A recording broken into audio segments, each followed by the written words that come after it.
Davida pa pedera mambo mdasi. Dara mambo mdasi. Ndesa chokwadi. Ikai pachara swani moto. Marari batsira wangu. Marari batsira. Sore shanga miri. Lero dine nyaya yangu muganho tunesana na Samiri. Ndio tambo Steve. Moto. Unesana nyaya muganho. Muganho uruma kwa mtume mapoeno. Saka Samiri arusona kwa mtume mapoeno. Nyaya yakambogara pasi kwaDA padisi tikabia mapepe wanza amire tabisa zvauri asina nhasi vari kudini varamba vachinogariswa so tari tuye kuno mukwanisa kutibatsirawo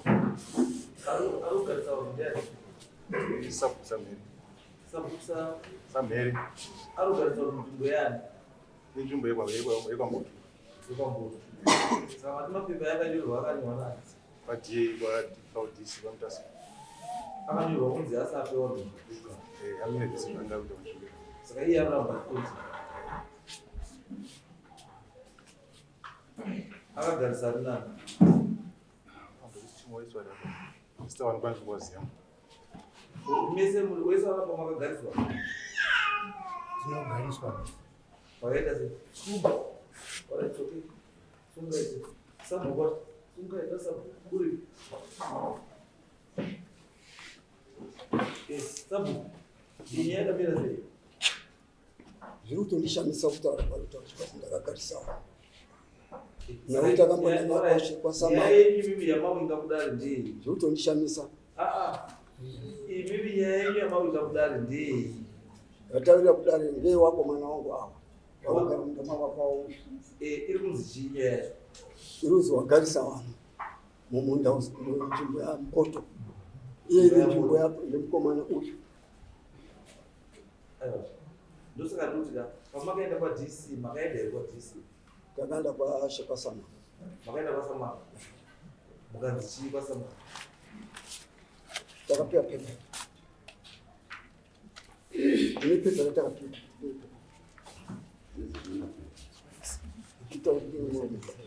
makuwa kwambozo yari kukufa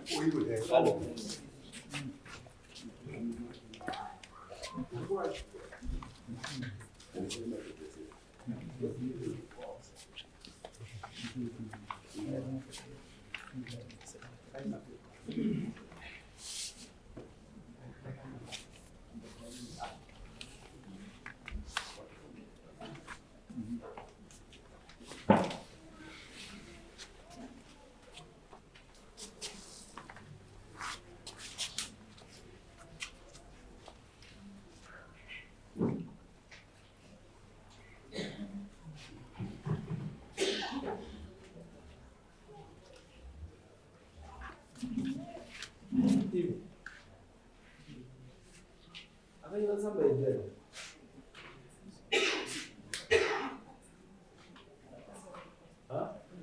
samba Samheri pindura ndena akasamba pane yakanyorwa kwamambo kaenda kwaMajor Street neplani patsamba yavari kutaura ava kuti yakanyorwa kukanzuru yakanyorwa ine plani iripo ine chigaro chaDA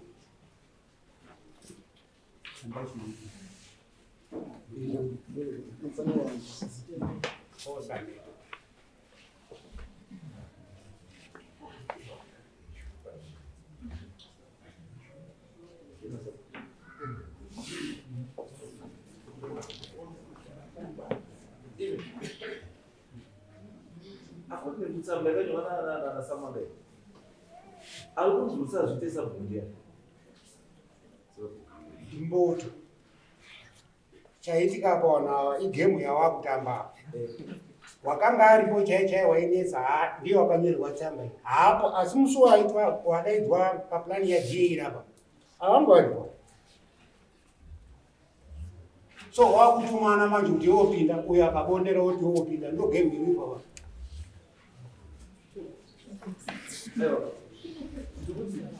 payakasvika kwaMajor Street iri kupi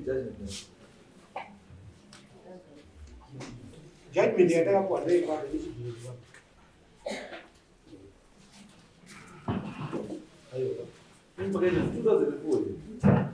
2004 itsamba yakabva kukanzwa anazo application levi baba ngadaidi iyi application kuita declare yemutwa yema 2023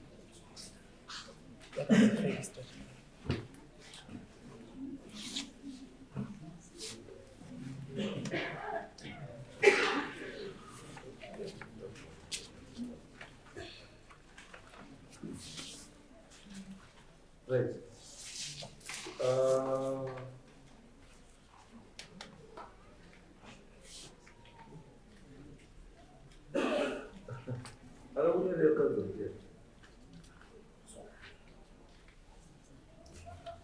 isusu here kana kuti avo isusu tsamba irapo patakatanga kunetsa pakatanga kunetsa nyaya iyi pamusoro yekudana ndakaenda kwamambo mutasa mambo wanga uti utonga wanga vari wakandirife kutienda kwadA ndikapinda muofisi madA ndikabvunza nekuti tsamba iyi yavari kubhesa nayo avo yakanyorwa yobva yaita 10 years isina kusvika kwandiri saka ndakazosvika ndabvunza kuti kana yanga iri nyaya yandakatarisana neni 10 years tsamba yanga iri DA ndopakataiwa hakuna zvakadaro ndo pane plani yapatsamba yaya ndakupa ini pane kopi yakanyora plani yacho pane vanhu vaakazosuma vakauya kumasini you go to the wrong offices. But no one shares no bus. Because according to papers, in the application going that don't miss out to your assets and the machine. We are ready. As it was not granted. Then it was late to forget the village, this as the boat of village.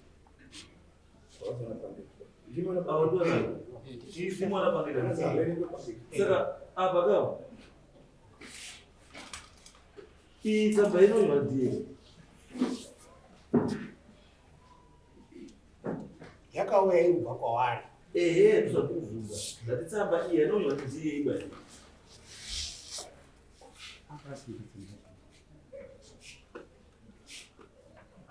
munozoramundo ndati tsamba iyi inonywa imutazarowa ndisikanzoi Mutazarura district is no authority over communal area. Yes. Business tended. Second communal area. We have been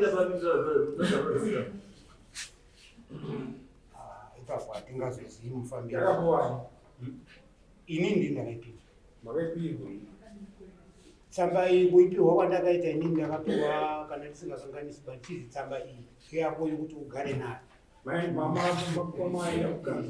inini ndakaenda kukanzuro ndakuenda kunokonvinza tsamba yanamboto ndabvunza zvakafamba sei chanduto akaruza ndokutaurira kuti munoenda muofisi sikaukasirimba ofisi yari yafanira kuenda ndevichangamini ndingadai imi mamutaura nenyaya yadhiiri vachavana dhiiri vavanisanda dhiiri dhiiri vakangoisa sitembi nepulani chete ipapa pepa iro ramakabata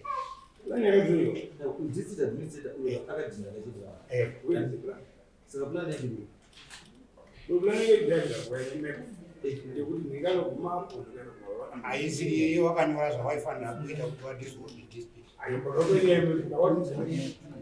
nepapana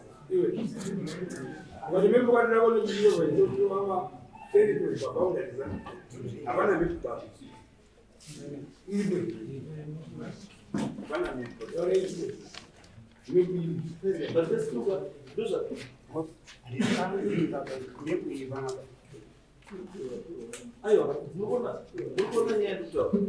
nyaya ndikutaura panapa ndeyekuti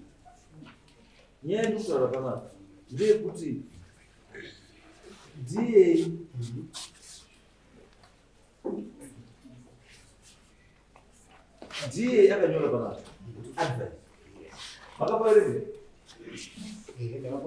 akanyora advice but to go on the ground with RDC, ZRP, headmen Samanga, village heads.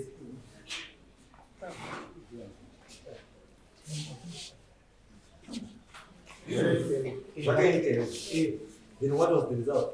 The result ndopanda kazokuwa tsamba yakabva kwasamanga. Kwamango samanga.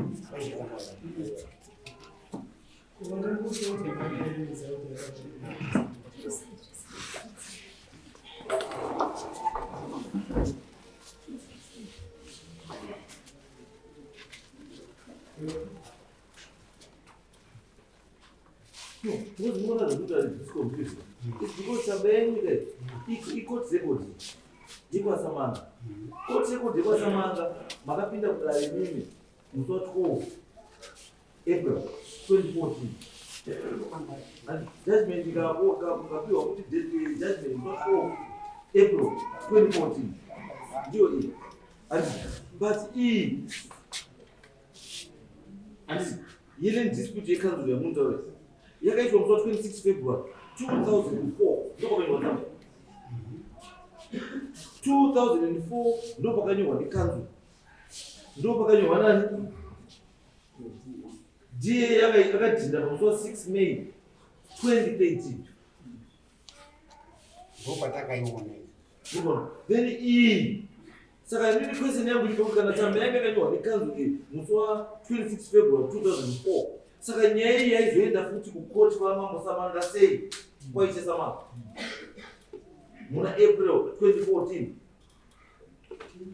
Pamusoro changani.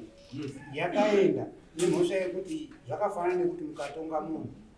Handiti munhu unotaura kuti nyaya iri panapa yapera yakadai. Apa kutongwa kwakaitwa nezvakaitwa hakuna bachakauya kwatirisu. Dhendi rakazouya tsamba iyi. Ndo ramuri kuona na 2013 ndo pakatinetsa kuti pakati pese apa tinairi tsamba ndikadai takapuwa nenguva kuti akuchipuwa nhasi after 10 years chichatukuti. But still nezvakanyorwa mutsamba kana iri decision yaitwa. That decision is binding kusvikira maita appeal against that decision. Kana musina kuti appeal against decision mapiwa, it means that decision is binding up to now. Zuzu wait, yes? No. Muzamezito. That's why ndikuramba izvi, ndikurambire izvi. Because chandaramba panapa. Ndechekuti please be advised that following a site meeting held on 12 January in full council of 13 February 2004 concerning the above land dispute, you are hereby advised by copy of this minute that council resolved that the land under dispute belongs to Moto Village. And you are further advised that in terms of the Communal Lands Act Chapter 2004, council is the responsible authority for allocating land in communal areas, which is wrong.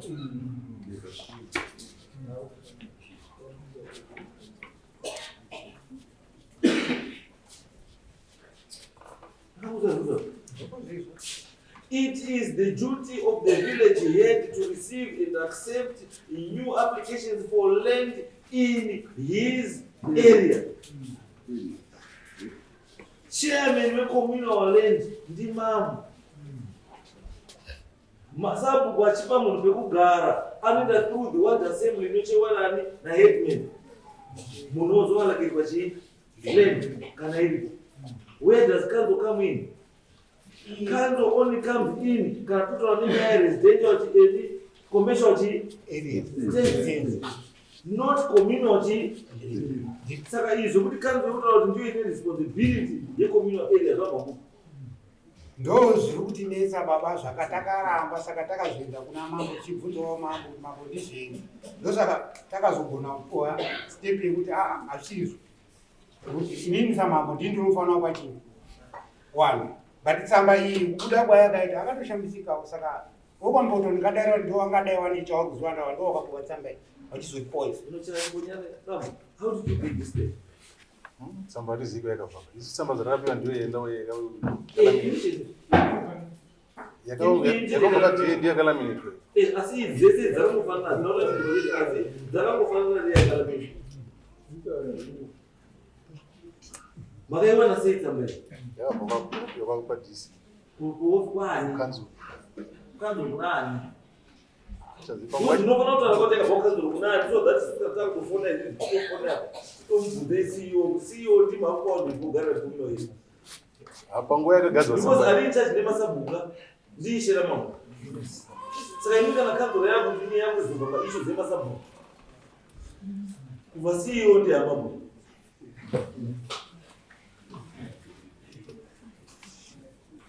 This is communal area. Inotomwana mambo nemadzisabhuku nemadzishe.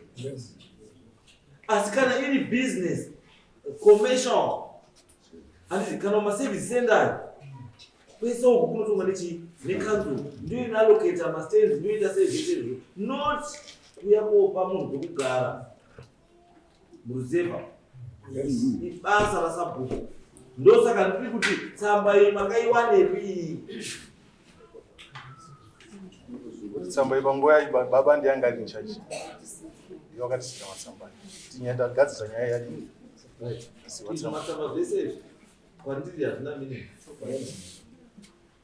Zvatakuita wakomana endai inspection.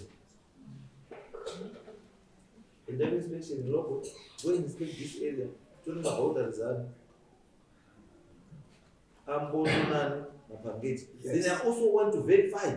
Let's mention chanda chabuda. Chikuti mboto usam. I need to know mboto usam. Ndini sabu. Ha? Ndini. Ndio sabu. Basi kuti unambo samanga, unaishi samanga. Ari kutotora munda wangu kuti sabu. Rega munda. Hauzi wako uye rega kuzvisa munhu. Tsamba munhu akanyora tsamba yandomuziya. Manguva yacho aivhiringidza zvinhu. Ndiani? Anainzi Samangaloid. Ndiye akinyora tsamba idzi. Udakatombonunyora Simon akanyora nebhiro. Ndosaka ndati. Ukaziva. Ikai. EOC4. Ndinopepa kuti ukaenda kukoda kuenda ka. Izvo ninyaya dzazvinda. Ndiro measures dzano kubvunza iroti. Saka measures dzitika kana uyatonyora kuti hausisisa bhuku. Handisi. Izvi means kuti tinofanira kuti toverify kuti ungesabhuku ere kana usabhuku. Nyaya yacho isati yatanga. Handiri sabhuku akamira kwamboto. Asi kuramba kuti iwewe ndiwe sabhuku mboto. Asi ndiri kuramba kuti usabhuku wacho huriko here. I am not disputing with you also. No. Asi ndiri kudisputa usabhuku wacho. Ndo wanoda kuti ndione kuti uriko here kana kuti hauko. Because ishe paunofanira kunge uchiripotera ari kutaura kuti hausi sabhuku.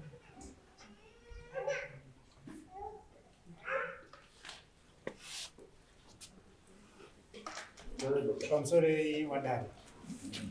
Zvandataura kuti vanhu ava vari kutamba nepfungwa dzevanhu. Zita rakanyorwapo ndiNesbit. Nesbit ndiye waitungamira obva anyorerwa. Saka waona kuti Nesbit wadini wakundikana wakuuyani ava havasiri vanhu vari kuita zvinhu vari kutumana unenge akurirwa udzoka mumasiro tsvaka munhu kuti ngakati.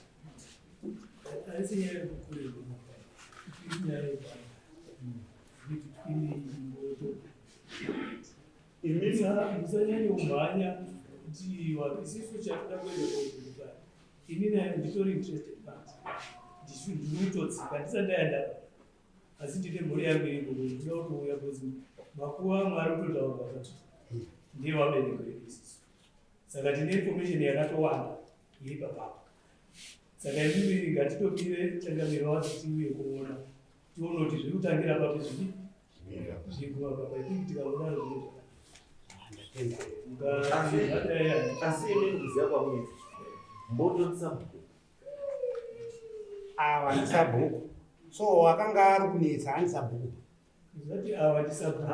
Ikaira kuti ndisabhuku here. Mboto ndisabhuku. Ndisabhuku. Kana mboto ndisabhuku. So your issue is not about headness, about the village headness. Issue yenyu about inspection yakuya what is issue about. Asi iwe mboto ubva wadzosera izvi kwamakazvitora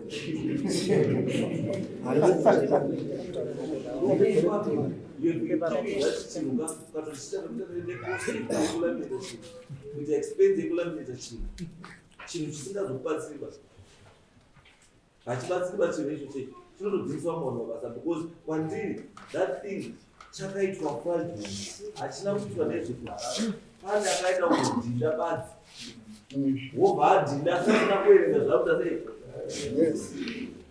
Kunoshizira ngekuchini. Dosera iyo nyaya yopepera achatokorona saka wakumana dzikeko next week. Waruza inspection. Nyaya paunda zero. Sakanaka mutiyani.